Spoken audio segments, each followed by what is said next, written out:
Aleluya. Encendemos esas luces, por favor. Gloria a Dios. Bueno, gloria al Señor. Amén. Aleluya. ¿Cómo está la iglesia, Dios mío? ¡Qué alegría! Amén. Gloria al Señor. Dios es bueno. Amén. Dios es bueno. Gloria a Dios. Bueno, ¿cuánto nos está bendiciendo el Señor hasta aquí? Esperemos que de aquí en adelante también siga bendiciendo. Gloria al Señor. Amén. Vamos a tomar un texto de la palabra del Señor, Antonio. Salmos 139, 24. ¿Es ese? ¿Ah, sí? Vale. Gloria al Señor. Toca con el piano, por favor, Diego. Ahí hay una versión que estará seguramente en Reina Valera, ¿no? Antonio, es Reina Valera. Y ahora voy a tomar yo otra versión, ¿de acuerdo? El texto dice... ¿Te las tiene también el que dice lo que la tiene el texto? No, pero ahora la leo yo aquí. Pero está portado, ¿no? Dice, ve si hay en mí camino de perversidad y guíame en el camino eterno. Pon también el 25 o el 23. Ya, es que necesito leerlo así y yo lo voy a leer en otra versión. Dice, examíname, oh Dios, y conoce mi corazón. Pruébame y conoce mis pensamientos. Y ahora el 24 dice, y ve si hay en mí camino de perversidad y guíame en el camino eterno. Amén. Precioso. Amén. Pero mirad cómo lo dice en esta otra versión. Dice, Dios mío, mira en el fondo de mi corazón y pon a prueba mis pensamientos. Dime si mi conducta no te agrada, y esta es la frase que yo tomo, y enséñame a vivir como quieres que yo viva. Amén. ¿Qué palabra dice el Señor? Impresionante. Enséñame a vivir, Señor, como quieres que yo viva. Gloria al Señor. Dejadme empezar de esta manera. La vida es un cóctel de experiencias, de situaciones. Y dentro de este cóctel de experiencias y de sensaciones está la iglesia, que es un propósito eterno de Dios. Gloria al Señor. En medio de esta experiencia a la que llamamos vida, Dios ha puesto a su iglesia. Pero Dios tiene el propósito de que su iglesia viva de una cierta manera. Hay una manera en la que Dios quiere que su iglesia viva.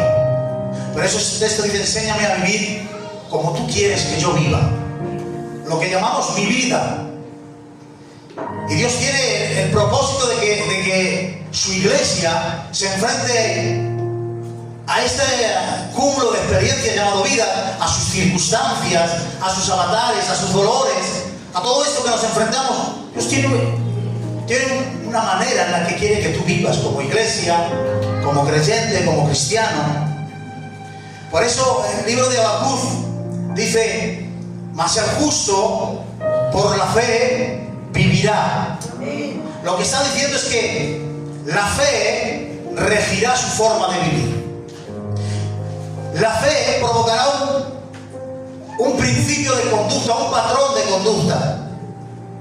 Fijaros que la fe, porque de esto vamos a hablar, porque Dios, que quiere que vivamos de una cierta manera, nos ha dado un arma. Ese arma se llama fe. Gloria al Señor. Y después de darnos la fe, nos ha dado las cualidades de esta fe. Entre ellas está la sabiduría. La sabiduría es una espada muy afilada. La sabiduría de la fe, no la sabiduría de Eclesiastés, esa que dice que añade ciencia, añade dolor, porque eso es conocimiento para conocer una situación sin solución. Es visión para ver un diagnóstico pero no tener el remedio. Y claro, tú conocer un mal y no tener el remedio, eso lo que genera es dolor. No es esa sabiduría. Porque no es lo mismo conocimiento que sabiduría. El conocimiento es información. La sabiduría es usar lo que uno sabe en su beneficio y para la gloria de Dios. Eso es la sabiduría de la fe. Un sabio no es alguien que sabe mucho. ese es un saberlo todo. Por eso hay veces que vemos a necios con mucha información. Sabiduría es saber aplicar lo que tú sabes para tu beneficio y sobre todo para la gloria de Dios. Gloria al Señor. La sabiduría de la fe no es abstracta, no es una idea en el aire. No, es un arma poderosa. Y ese arma poderosa te enseña a vivir sabiamente, porque ¿cuántos de aquí entienden que para vivir esta vida uno necesita sabiduría? Que Dios nos conceda sabiduría para vivir. Pablo dice en Filipenses 4:11, dice, no lo digo porque tenga escasez, pues he aprendido a contentarme cualquiera que sea mi situación. Dice, sé vivir humildemente y sé tener abundancia. En todo y por todo estoy enseñado. Aquí hay dos palabras muy importantes. Cuando dice sé contentarme, su sentido profundo es tener el sustento o la suficiencia que proviene del interior, es decir, de Cristo. Lo que Pablo estaba diciendo es, no dependo de las circunstancias que me rodean. He aprendido a depender de Cristo. Y de eso hay que aprenderlo, porque nadie nace aprendido. La vida es una escuela que se aprende mientras vivimos. Lo que pasa es que a veces nos cuesta mucho aprender las lecciones de la vida. Y no hacemos más que tropezar en la misma piedra y no sacamos la lección que deberíamos sacar. La fe quiere aprenderte a que aprendas de tus propios fracasos, para que no los vuelvas a repetir. Porque no hay nada más trágico en la vida que los dolores que no producen nada. Que le pregunten a las madres, ¿volverían a tener los dolores de parto pero sin hijo? ¿A que no? Tener fracaso tras fracaso y no mejorar. Tener fracaso tras fracaso y no sacar nada de eso es una tragedia. La vida quiere enseñarte a que aprendas de esos tropiezos para que no vuelvas a repetirlos. Porque no es fácil vivir. Saber vivir, tratar con la vida no es fácil. Hebreos nos dice cuáles son las cualidades de la fe. Nos dice que la fe es certeza de lo que se espera, y eso está relacionado con el futuro, y convicción de lo que no se ve, y eso está relacionado con la vista. Y nada, absolutamente nada nos genera más incertidumbre y confusión que el mañana, lo que no vemos y lo que no tenemos. Nos genera mucha confusión el futuro, el mañana, que será de nosotros. Porque todo lo que pensamos, sentimos y actuamos está gobernado por el hoy y por lo que vemos. Pero sabéis, iglesia del Señor, que lo que vemos con nuestros ojos físicos y lo que podemos controlar no es suficiente para vivir conforme lo que Dios diseñó para ti. No es suficiente.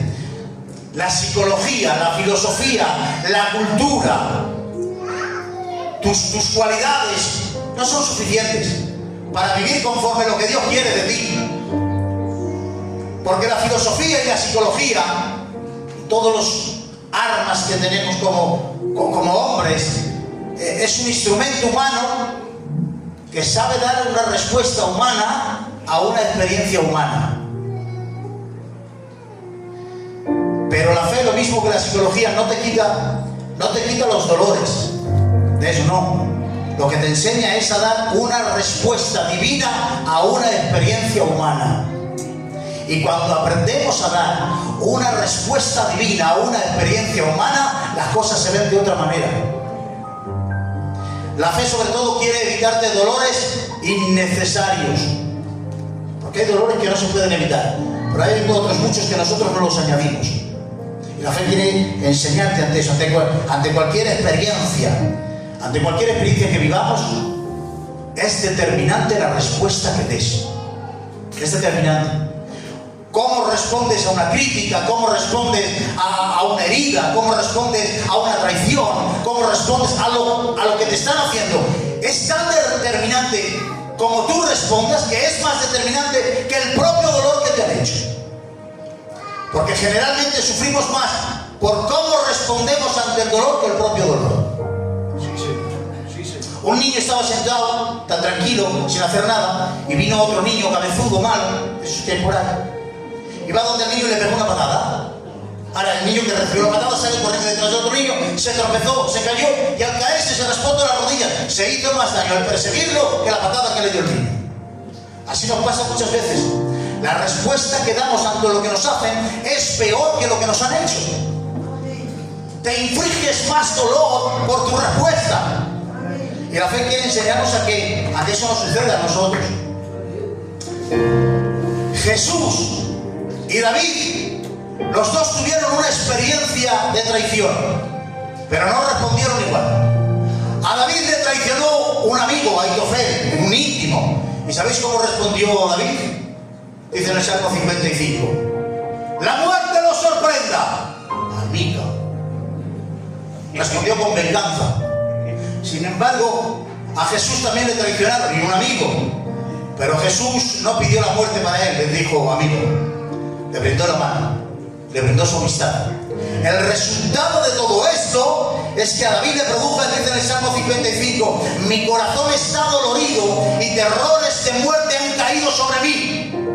Sin embargo, Jesús respondió con amistad y lo único que sintió y produjo fue gozo. Puesto el gozo delante de él, sufrió la cruz, menospreciando el oprobio. Jesús menospreció lo que a David le amargó la vida. Qué determinante es cómo respondas ante lo que te están haciendo. A veces nos añadimos dolores. Has sido más malo tú contigo mismo que el que te ha herido. Te has provocado tú más dolor. Mirad lo que dice Romanos 12:17. Si tu enemigo tuviere hambre, dale de comer. Si tuviere sed, dale de beber. Pues haciendo esto, ascuas de fuego amontonarás sobre su cabeza. No seas vencido de lo malo, sino vence con el bien el mal. Mirad, cuando yo respondo con venganza al que me ha hecho mal, aunque le tumbe, he perdido. Cuando yo respondo con mal al que me ha ido, aunque yo venza, aunque yo sea vindicado, aunque este sea castigado, este texto me dice que el mal me ha vencido. Voy a decir una palabra que quizás suene un poco fuerte, pero la mayor expresión del mal a veces viene por la respuesta del inocente más que por la herida del culpable. Explota la expresión del mal en mi venganza. Que sí que tienes razón, que sí, pero la respuesta ha provocado que ese mal se extienda, se propague. Si tú de verdad quieres hacer daño al que te ha herido, si tú de verdad quieres ser malo con el que te ha herido, ¿sabes qué tienes que hacer? Perdónale. No le pagues igual. Dice, si haces esto, dice, ascuas amontonarás sobre su cabeza. Si de verdad quieres herirle, si de verdad quieres hacerle mal, perdónale. No le pagues conforme merece. Si te hace mal, responde con bien. Escucha, te convertirás en un cortafuegos de mal. Porque la fe hace eso. Nos enseña a dar una respuesta que hace de cortafuegos. ¿Habéis visto que por los montes, y por aquí hay muchos, hay como en medio como que es un camino? Se le llama cortafuegos. Porque cuando se propaga el fuego, tiene que haber un lugar donde ahí ya no, el fuego ya no tenga que quemar. Gloria al Señor. ¿Qué gesto de grandeza? Cuando una crítica termina en ti. ¿Qué gesto de grandeza? ¡Gloria a Dios! Cuando no te conviertes en un propagador de esa misma crítica, sino que seas tú la persona que llega a la última crítica, que tú no extiendas esa crítica. ¡Qué gesto de grandeza! Te lo voy a decir de otra manera. Que la última dentellada de la serpiente que envenena de rencores sea a ti al que la haya picado. Te lo digo de otra manera. No permitas que esa dentellada de ese rencor le muerda a tus hijos. Córtalo tú. No dejes que se propague. Corta eso.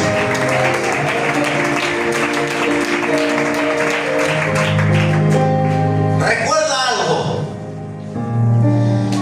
El último calcañar que mordió la serpiente antes de ser sentenciada fue el calcañar de Cristo. Imita a tu Redentor. Termina tú con los rencores. Termina tú con las envidias. Termina tú con las críticas. No te conviertas en un propagador de ese mismo mal. Termínalo. Porque la fe Iglesia del Señor, apunta a lo esencial de la vida, a los pormayores de la vida, no a los pormenores. ¿Saben cuál es nuestro mayor problema en la vida? Que gastamos demasiado tiempo en cosas sin importancia. Gastamos mucha energía en batallas que no provocan nada, que no consiguen nada. Nos enfadamos por cosas insignificantes y gastamos demasiada energía en eso. La fe quiere que no pierdas el tiempo. Que no pierdas el tiempo en batallas que no van a sacar nada de ti. Jesús dijo: no os afanéis con el comer.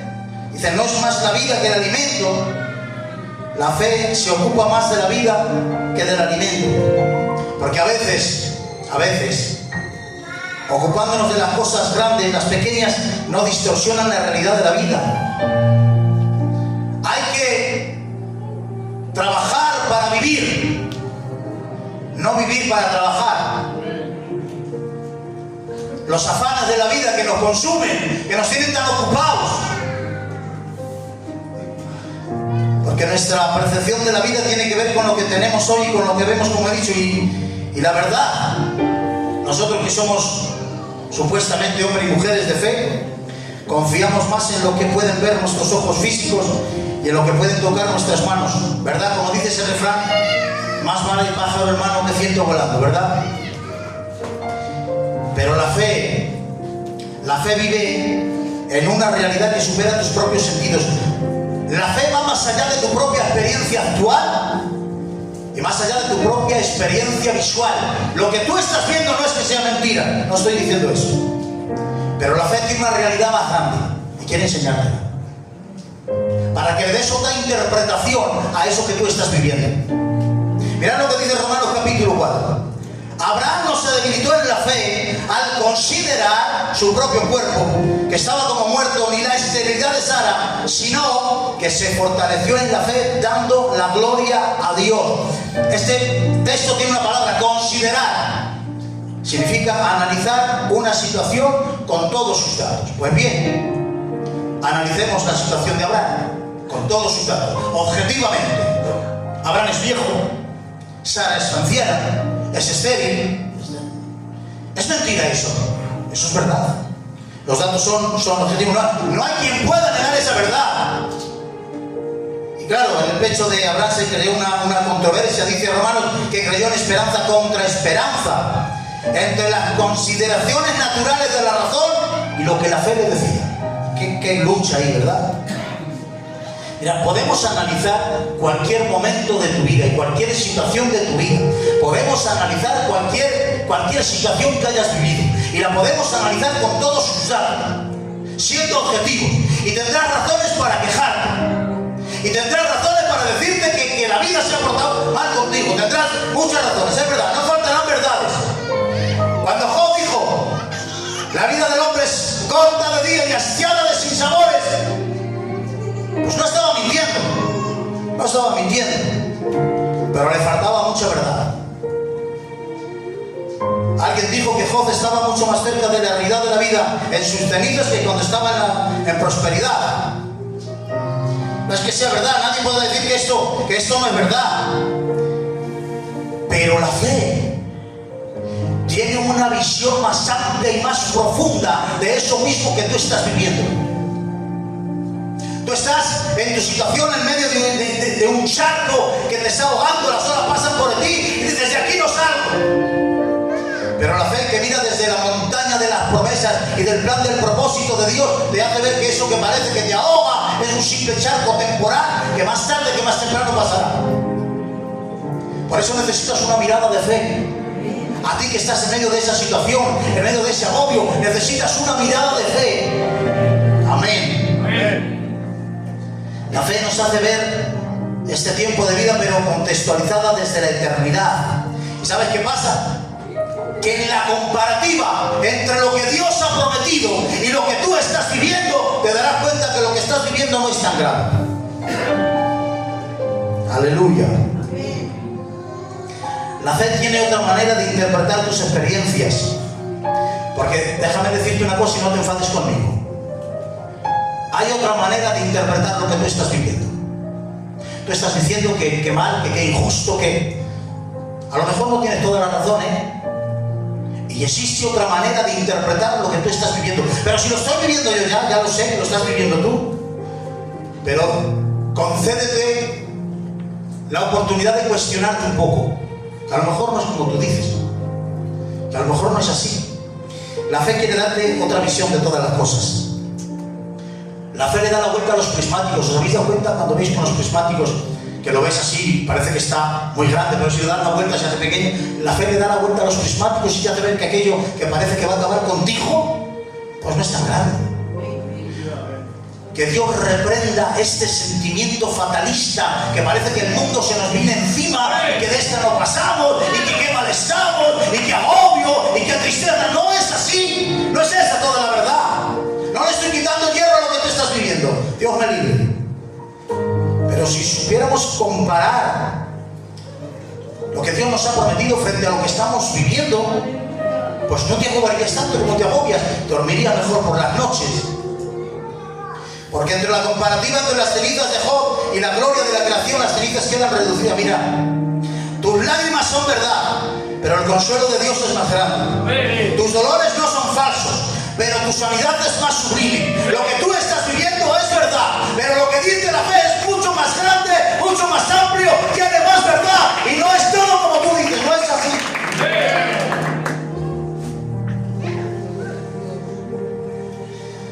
Entre lo que vives y lo que la fe promete, encima no hay equivalencia. No hay equivalencia. Mirad qué texto, Romanos 8:18. Considero que los sufrimientos de este tiempo no son dignos de ser comparados con la gloria que nos espera. ¿Sabes qué está diciendo este texto? Que lo que te espera en la gloria, lo que Dios ha preparado para ti, no es equivalente a lo que tú estás sufriendo hoy. No es tanto sufro, tanta gloria me espera. No es así. No es así. La gloria que te espera no es equivalente a tus sufrimientos. La gloria que te espera es equivalente a los sufrimientos de Cristo. Si todas las tragedias de todos los que estamos aquí, todas las tragedias, las amontonáramos, hiciésemos una montaña y nos subiéramos a esa montaña, no nos daría para ver la gloria que nos está esperando. Lo que Dios ha preparado para ti, el corazón de hombre ha subido y ha habido quien lo haya soñado. No tienes la suficiente capacidad de imaginación para imaginarte lo que Dios ha preparado. No tienes, ni en el día más egoísta de toda tu vida conseguirás gastar las riquezas de la gloria que Dios ha diseñado para tu vida. No lo tienes. ¡Qué bonito! ¡Gloria a Dios! Mira lo que Job dijo cuando apareció la gloria de Dios. Job, el que ha enterrado 10 hijos, cuando vio la gloria de Dios, dice: me arrepiento en polvo y ceniza. ¿Sabes qué significa? Me arrepiento con humillación y vergüenza. Dios mío. Las cenizas de Job se encontraron con la gloria de Dios y sus quejas se avergonzaron. ¿Sabes qué dijo Job? Si volvería a pasar esto después de la experiencia de verme con tu gloria, no volvería a quejarme. La fe va más allá de tu experiencia visual, actual, y también va más allá de tu experiencia racional. Amén. Hebreos 11 dice: por la fe entendemos que el universo ha sido constituido por la palabra de Dios. Por la fe entendemos que el universo... ¿Qué entiendes del universo? ¿Qué entiendes? ¿Tú sabes cómo funciona el universo? ¿Sabes cuál es el sistema que lo sostiene? Ni la ciencia. Pero nosotros no necesitamos entender cómo funciona el universo. Lo único que necesitamos entender es que lo ha creado Dios. Amén. Y no necesitas más explicaciones. Lo mismo pasa con tu vida. Tú no necesitas saber por qué pasa aquello, por qué ha pasado. Lo único que necesitas saber es que Dios está en medio de todas tus circunstancias y que no es indiferente. Dios está haciendo algo, aunque tú no lo entiendas. No necesitamos saber más. Porque este saber de la fe, este saber que no sabe, no es... La fe tiene un saber que no sabe. Esta superación de tu raciocinio no busca confundirte, más bien genera admiración y confianza. Amén. El no entender a Dios no tiene que complicarte la vida. El no entender a Dios te soluciona la vida. Porque hay situaciones, eventos en tu vida a los que tú no tienes solución. Si la mente de Dios sería como tu mente, significaría que lo que tú no tienes solución, Dios tampoco tendría. Pero gracias a que la mente de Dios rebasa todas tus capacidades y toda tu capacidad de comprensión, lo que tú no encuentras salida, tus callejones sin salida, tus laberintos existenciales, aquello para lo que no puedes solucionar, descansa, no te preocupes, Dios lo tiene solucionado, Él sabe cómo tiene que sacarte. Porque que tú no entiendas a Dios significa dos cosas. Primero, que aquello que estás viviendo hay otra manera de interpretarlo y que no hay evento en tu vida que no tenga una respuesta de fe. Da igual lo que estés viviendo. Para todas tus situaciones, para todas tus experiencias, para todo hay una respuesta de fe. Para todo. Marta y María tenían respuesta a la enfermedad de Lázaro. ¿Cuál es la respuesta? Busca a Jesús. Jesús, al que tú amas está enfermo. Pero una vez que murió, ya dijeron, Señor, que déjalo. Ya no tenían respuesta para la muerte. Pero Jesús le dijo, el que crea en mí, aunque esté muerto.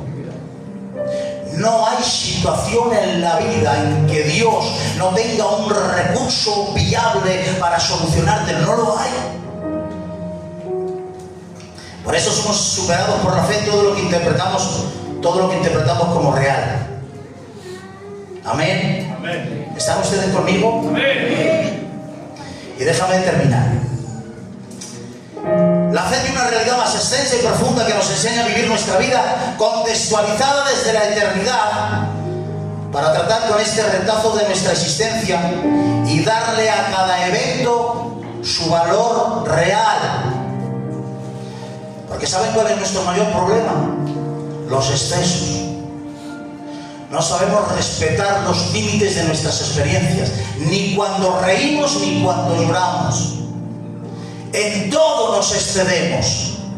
Y la fe quiere que aprendas a respetar los límites de cada experiencia, a llorar cuando hay que llorar, hasta donde hay que llorar, y a reír cuando hay que reír, hasta cuando hay que reír. Aprendiendo a respetar cada situación y aprender a vivir cada circunstancia que tengamos que vivir en sus límites.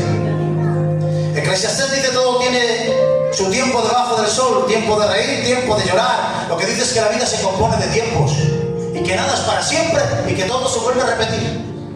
14 actividades positivas frente a 14 negativas. No es más propio de la vida el reír que el llorar, ni el llorar que el reír. Porque hay quien dice que la vida es todo un lamento, que la vida es toda una tragedia, que la vida es... que todo está muy mal. Y yo quisiera hoy terminar denunciando este fatalismo contrario a la fe. Porque tanto la felicidad como la aflicción, los dos son experiencias naturales de la vida. Si Job dice que la vida está llena de sinsabores, desde un montón de cenizas, y dice: en la vida del hombre corta de días, hastiada de sinsabores, maldito el día en que nací. Si Job dijera esto, que la vida es muy mala, Salomón le podría contradecir. Y Salomón le diría: pues no estoy de acuerdo contigo, no tienes toda la verdad. También he conocido que es don de Dios, que todo hombre coma y beba y goce del bien de su trabajo. Amén. Amén. Amén. Amén. La ciencia de la fe te enseña a respetar sus límites. Qué bueno sería aprender a pasar de una experiencia a otra sin remordimiento, sobre todo de un fracaso, de una situación de dolor, a pasar a otra experiencia de gratitud, de gozo, porque nos cuesta mucho. Hay quien tiene remordimientos por reír. Y tenemos una visión a veces tan fatalista de la vida. Hermanos, ¿qué vieron los 12 espías, los 10 espías que fueron a Canaán? Hombres como gigantes, y la tierra se traga en los hombres. Vaya visión. Ahora, trajeron un racimo entre dos, pero ellos solo veían gigantes. Tenían la promesa de Dios, pero ellos solo veían que la traigan. Porque una visión fatalista de la vida te impide ver lo bueno que Dios tiene para ti en esta vida.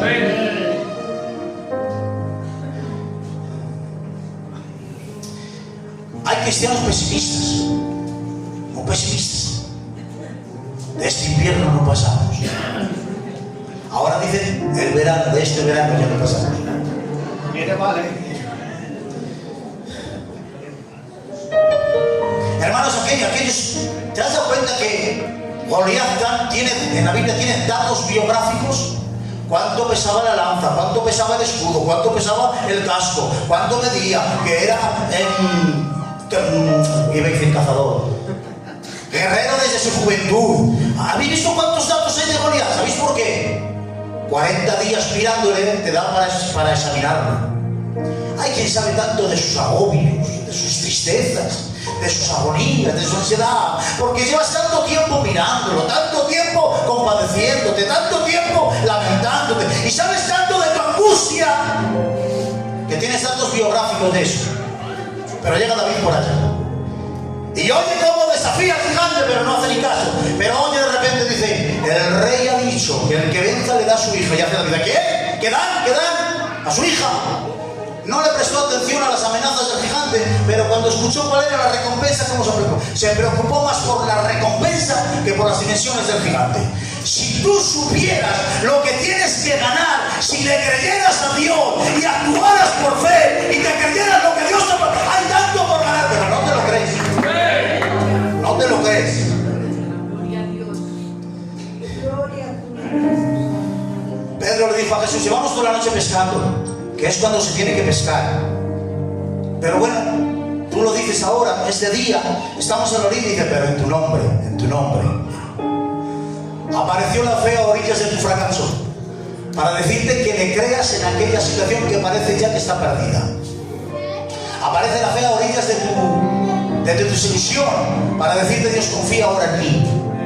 Te está diciendo hoy la fe: ¿por qué no pruebas ahora a confiar en Dios? Ya has probado lo que es desconfiar de Dios, ya has probado lo que es caminar por tus propios, ya has caminado. Está esperando Dios que se te acaben los recursos. Está esperando Dios que se te acaben tus capacidades, que se acabe tu sabiduría, que te pases toda la noche intentándolo con tus fuerzas, para que encontrarte a las orillas de tu fracaso y le des lugar a la fe. ¿Sabéis? Noé mandó 2 cuervos para ver si le traían un resultado. Mandó uno y no volvió, y luego mandó otro y no volvió. Menos mal, que solo tenía 2. Cuando se le acabaron los cuervos del arca, entonces apareció la paloma. Nuestro problema es que tenemos el arca lleno de cuervos, y 20 cuervos, y 20 cuervos, y mi capacidad, y mi sabiduría, y mi razón, y mis habilidades. ¿Cuándo se te van a terminar? Te lo digo de otra manera: ¿cuántas decepciones necesitas para confiar de una vez por todas en Dios? ¿Cuántas decepciones? Aleluya.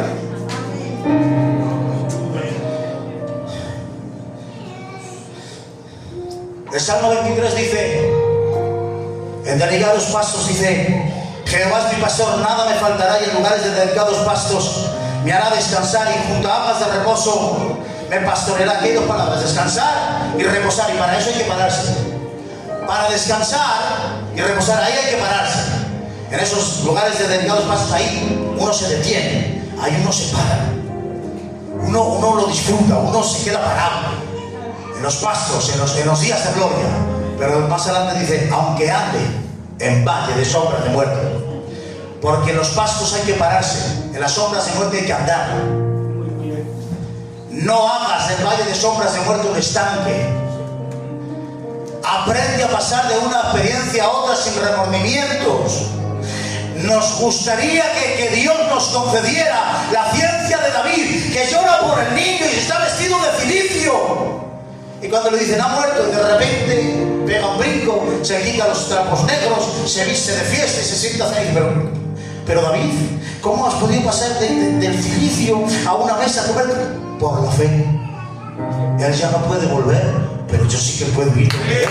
Por la fe aprendí a pasar de una experiencia a otra sin remordimiento. Tienes derecho a ser feliz. Escucha, no todos son amarguras. En este trecho de vida, de vez en cuando salen los rayos de sol al atardecer, y no está bien que no lo aproveches. Es contrario a la fe no disfrutar de los dones que Dios te ha dado de la vida. Es más, un descontento con la vida puede ser pecado contra Dios. Dice que un médico estaba a punto de operar a un muchacho, y era cristiano este médico, y hizo una oración: Señor, te ruego por favor que me ayudes a sanar a este muchacho y a operarlo y a sacarlo con vida, Señor, que es un joven. Se puso a operarlo este médico cristiano y no salió. Aquel joven murió. Este médico frustrado empezó a caminar por el pasillo diciendo: la vida es como mala, la vida es una tragedia, la vida es un caos, la vida, y quejándose contra el Señor, hasta que, sin darse cuenta, acabó en la sala de maternidad, y el llanto de un recién nacido le sacó de sus pensamientos, y oyó una voz que le dijo: en la vida no todos son despedidas, también hay nuevos encuentros.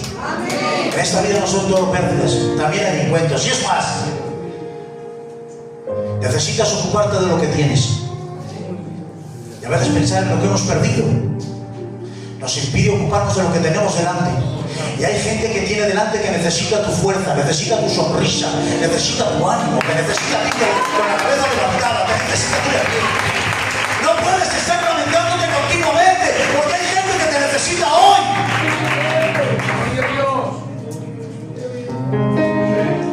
Quiero ir contra la tristeza desmedida que nos tiene tan agobiados al pueblo de Dios. ¿Pero por qué?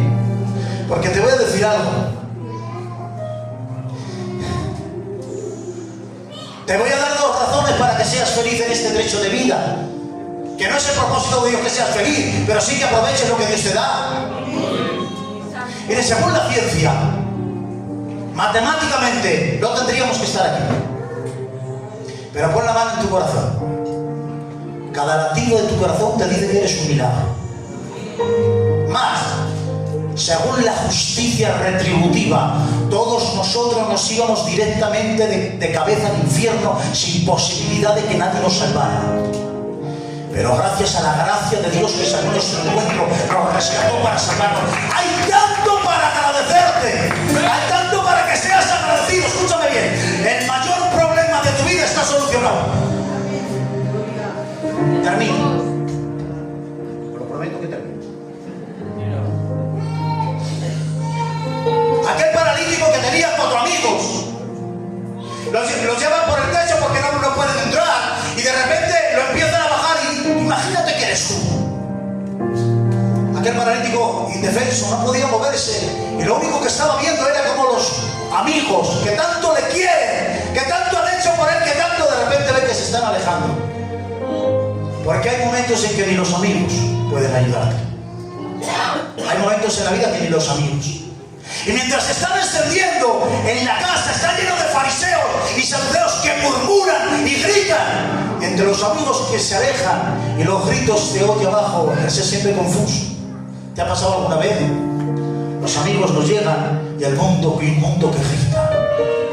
Pero de repente, en medio de ese estar en no serán en tierra de nadie, perdido a los lados, de repente, ¡chas! El rostro de Jesús se cruza en medio, entre los amigos que se alejan y un mundo que grita, para decirte: ten ánimo, tus pecados te son perdonados. Escúchame bien. La mayor tragedia de tu vida ha sido solucionada.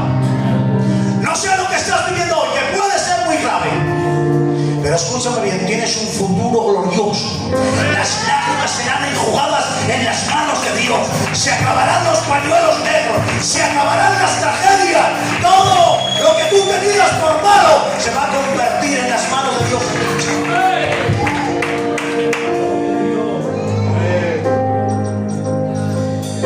Mira qué mandamiento te manda el Señor. Dice: te mando que delante de Dios que comáis, os alegréis vosotros y vuestras familias en toda obra de vuestras manos en la que Dios te bendijo. La vida también es un don de Dios. También. Aprovecha los momentos buenos. Disfrútalos. Saboréalos. Goza de tus nietos. Qué experiencia la de los nietos, ¿verdad? La de los hijos. Vive tu vida en sus en sus límites. Cuando hay que reír, se ríe, y cuando hay que llorar, se llora, pero hazlo con fe, sabiendo que esta historia, como la dejó Job, dijo: yo sé que mi Redentor vive y que aún mis ojos lo ven. Escúchame bien, esta historia, tu historia, no termina entre cenizas. Esta historia no termina en el muladar, no. Esta historia termina en los brazos de Dios, en la calle de oro, en el mar de cristal. Esta historia termina en su gloria. Así que, por favor, disfruta de la vida, aprovecha los buenos momentos, goza de ello. Dios no te llevó para que seas feliz, es verdad, que no ese es el propósito original. Pero escucha, tampoco quiere que vivas amargado, tampoco quiere que vivas con una tristeza desmedida. Reprendo la depresión, reprendo